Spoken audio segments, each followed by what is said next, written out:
Welcome to KK news. ఈరోజు గురు పౌర్ణమి సందర్భంగా సాయినాథుని గుడిలో గురు పౌర్ణమి వేడుకలు అనంతరం మహా అన్నదాన కార్యక్రమం.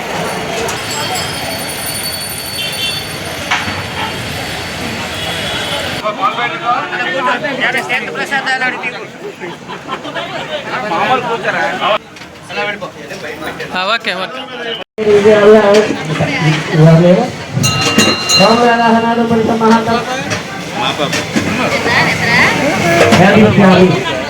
అవుతుందా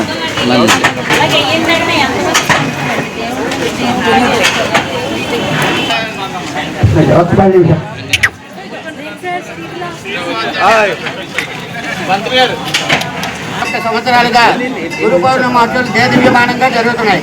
అయితే ఈ యొక్క గురు పౌర్ణమి మహత్యాలు ఏమిటంటే తెల్లవారి 5 గంటల నుండి పంచామృతాభిషేకాలు మొదలయ్యి 8 గంటల నుండి ఇప్పుడు 10 వరకు క్షీరాభిషేకం, తర్వాత మహా అన్నాభిషేకం, తర్వాత మహా అన్న సంతర్పణ కార్యక్రమం, సాయంత్రం 6 గంటలకి దేదీప్యమానముగా పురవీధులలో ఊరేగింపు కార్యక్రమం, రాత్రి సేజహారతులు స్వామివారికి కార్యక్రమాలు పూర్తవుతున్నాయి. అదే గతంలో జరుగుతున్నాయి. ఒక కరోనా సమయంలో 1 సంవత్సరం తప్ప దేదీప్యమానంగా స్వామి జరుగుతుంది. ఈరోజు చారిపల్లి గోవింద గారు మన మందిరానికి వచ్చేసారు. వారి ఆయురారోగ్యాలు భగవంతుడు ప్రసాదించాలని కోరుకుంటున్నాం. అందరికీ నమస్కారం. ఈరోజు గురు పౌర్ణమి సందర్భంగా 25వ వార్డు భక్తులందరికీ, సాయిరాం భక్తులందరూ కూడా నా హృదయపూర్వక ధన్యవాదాలు తెలియజేస్తున్నాం.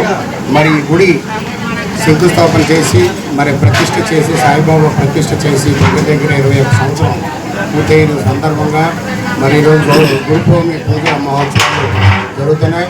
కావున భక్తులందరూ కూడా మరి స్వామివారిని దర్శించుకొని తీర్థప్రసాదం స్వీకరించి అలాగే మధ్యాహ్న అన్నదాన కార్యక్రమాలు కూడా భక్తులందరూ కూడా పాల్గొస్తున్నారు కోరుతూ, అలాగే సాయంత్రం స్వామివారి పలికి ఊరేగింపు కూడా ఉంటుంది. దానికి కూడా భక్తులందరూ కూడా మీ సహాయ సహకారాలు అందించి స్వామివారి పలికి ఉత్సవంలో పాల్గొంటారని కోరుకుంటూ సెలవు తీసుకుంటారు. అలా జనాలు తీసేయండి సార్.